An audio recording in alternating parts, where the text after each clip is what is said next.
Hello mga people. At ito na naman ang isang vlog, ang Pirma Hard Vlog. So, ito kami ni ate. Pupunta kami sa school ni ate Tangkad. Dumaan kami sa court, nakita namin si principal.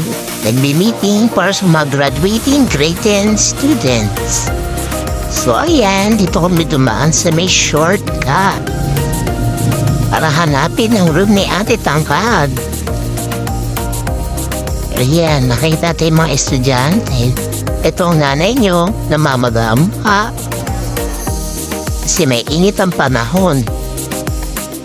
Ayan, natatanaw na natin ang mga room ng grade 9 students at ang kanilang guardian na may matatabang pechay.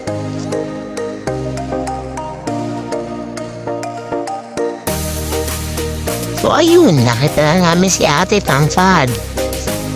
So, papasok na tayo sa room nila para pumirma ng card. At ayan, nakatakip ang mukha ng mga estudyante at may ata nilang binibidyoan sila. At ito si ate Janine, ang pinsan nila ate Tangkad. Ipirmahan din natin ang card niya. Yan, at nagtatago sila ng mga mukha as if naman ay hindi ko sila nasa stolen shot. At ayan, nagwabardugulan ng mga ate. Dahil una ko pinirmahan ang card ni ate Liip. Ayan, nag-aasaran sila sa grades.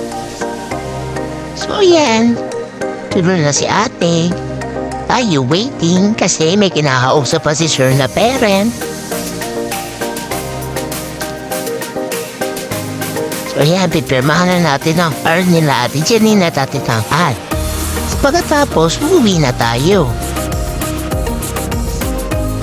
Ayan din ulit tayo dadaan sa maraming estudyante.